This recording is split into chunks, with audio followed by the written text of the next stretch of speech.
Representative Winkler, House File 1074. The chair moves to refer House File 1074 to the General Register. Representative Winkler, we just have a few minutes, about 10. But welcome to the committee, sir. Please state your name for the record. You know the deal. And let's hear about House File 1074. Thank you, Mr. Chair. Thank you, members, for fitting this bill in. This bill has been heard multiple times before. It essentially ends the practice of having private prisons in Minnesota. We have no functional operating private prison in Minnesota today. The city of Appleton built one in the early 1990s. It operated for some time and has been out of commission for about 10 years. I think it is a model that is not well suited to Minnesota. It creates worse outcomes, and it is a thing of the past. And this bill seeks to make sure that we no longer continue the practice of using private prisons in Minnesota. Very well. And Representative Winkler, you've got a couple testifiers, I believe? Yes, Mr. Chair.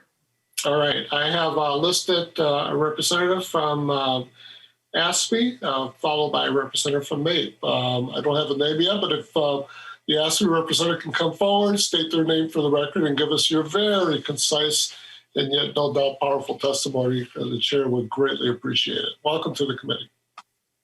Hi, hello. My name is William Farr. Thank you for having me, Mr. Chairman and committee members. I work for the Minnesota Department of Corrections as a correctional officer too at the facility in Lino Lakes, Minnesota, and I'm a proud member of ACME 2728. I've been with the state for over 6 years now. Before coming to the Department of Corrections, I worked in Appleton at the private prison. At that time, it was operated by Corrections Corporation of America, now known as Core Civic. I'm here in support of Representative Winkler's bill to ban private prisons in our state.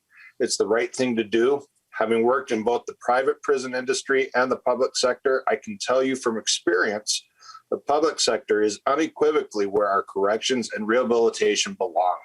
We cannot risk the inadequacies which the private prison industry will undoubtedly bring to our state.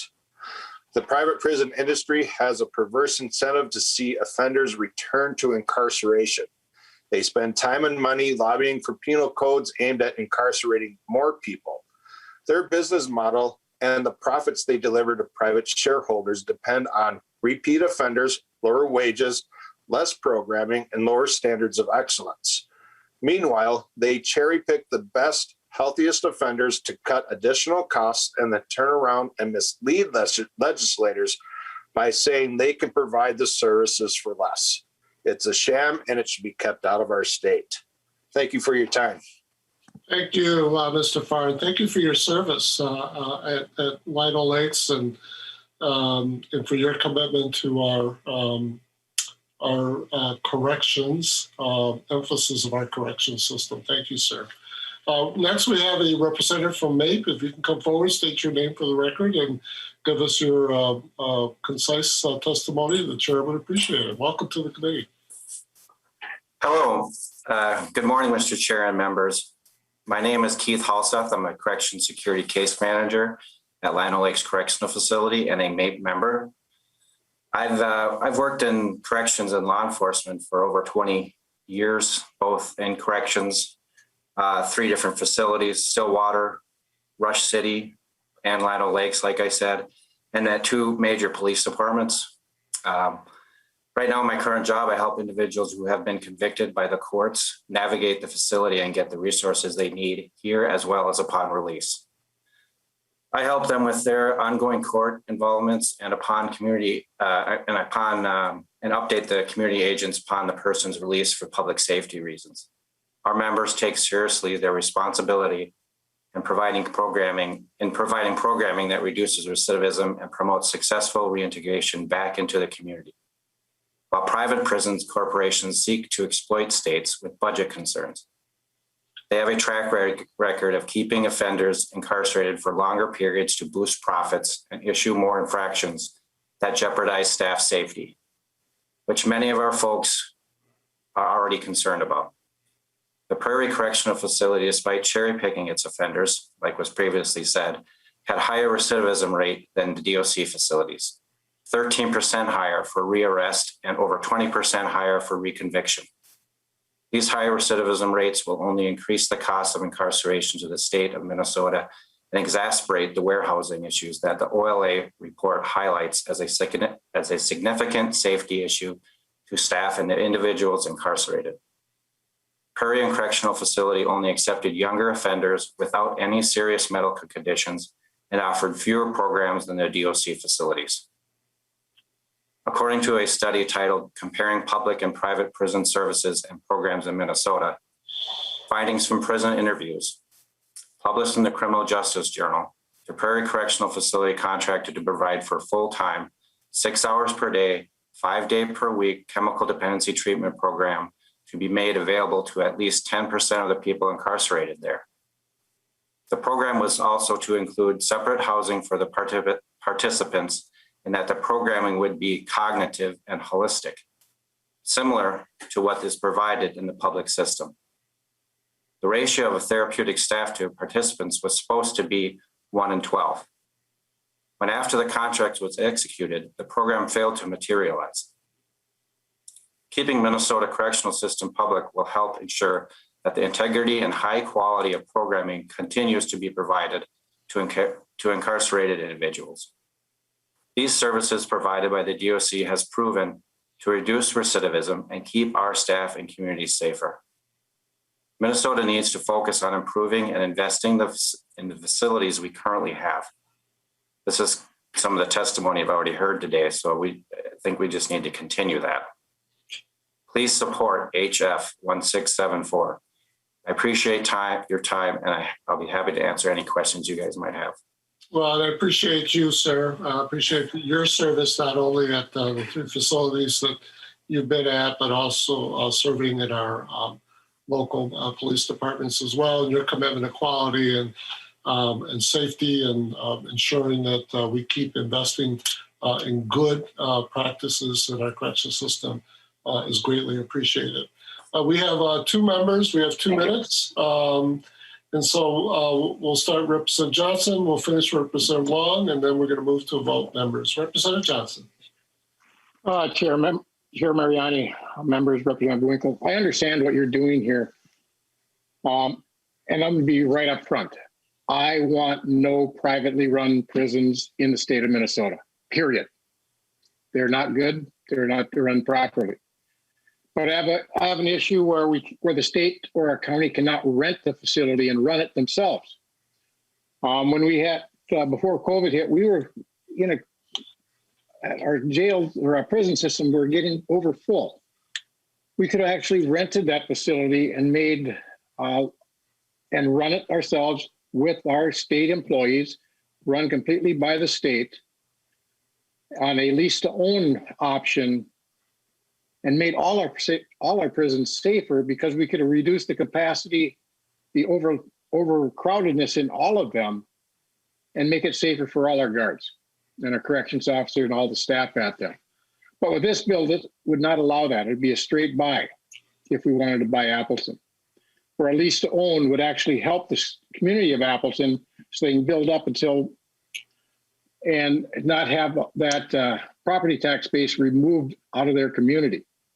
So you have to look at all the options. We also have the issue where sounds like I was reading some of the DOC is only giving a expected life of county jails, which cost millions of dollars, a 25-year lifespan. Then DOC could come in and close a county jail down. Where in my county years ago, we had what was called the Harder Hilton. We had a hotel that had a unit, I believe it was 6 units offset from the rest of the building that the county actually rented for our low-risk work-release inmates that were at the county facility. And we had rules they had to go by. If they violated the rules, if we caught them, then they would have to go back to the county jail. But that saved our taxpayers a lot of money by renting that facility. It wasn't county government owned. It was a private hotel that we housed prisoners in and made that. So you have to look at all the consequences. I understand the precept of the bill, but I wish it instead of said owned or at least, I wish you just had the bill say we will not allow privately run prisons or jails. And you would have 100% support, I believe, from our side of the aisle. But the current situation is going to make it very difficult because it could put some real hardship on counties. So thank you. Appreciate your thoughts and advice, Representative Johnson. Representative Long, few seconds. I know we're over time, so I'll be extremely brief. I just want to thank Majority Leader Winkler for bringing this bill forward and mentioned that we should not have created private prisons in our system to begin with. Having a profit incentive for incarceration is really the wrong approach. And I think we're moving away from that nationally with President Biden's action, and we're moving away from that at the state level. And I'm very grateful for Majority Winkler bringing this forward. And I do think that across the aisle, while we may have different approaches, we're probably closer than we think we are in terms of that value that you articulated, Representative Long. Representative Winkler, final seconds for comments, and we're going to move to a vote. Thank you for your time, Mr. Chair, and Representative Johnson. We can continue to have further conversation. We want to get this done and end this practice going forward in Minnesota. I appreciate your comments. Very well. With that, the chair renews his motion to refer House File 1074 to the General Register. The clerk will take the roll. Chair Mariani. Aye. Chair Mariani, aye. Vice Chair Frazier. Aye. Vice Chair Frazier, aye. Representative Johnson. No.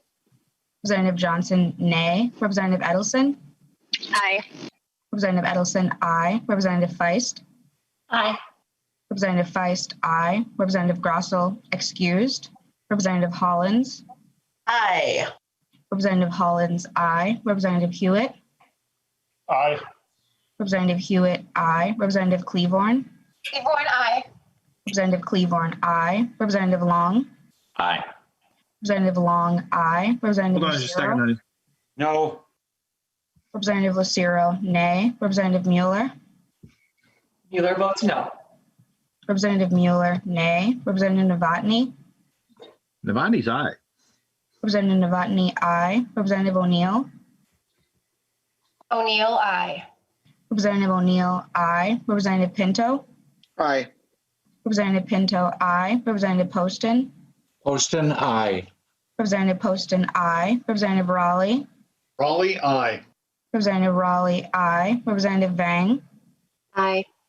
Representative Vang, aye. Representative Zhang. Aye. Representative Zhang, aye. That concludes roll call with 15 ayes and 3 nays. Thank you. With 15 ayes, 3 nays, the motion prevails and House File 1074 is referred to the General Register. Thank you, Representative Winkler.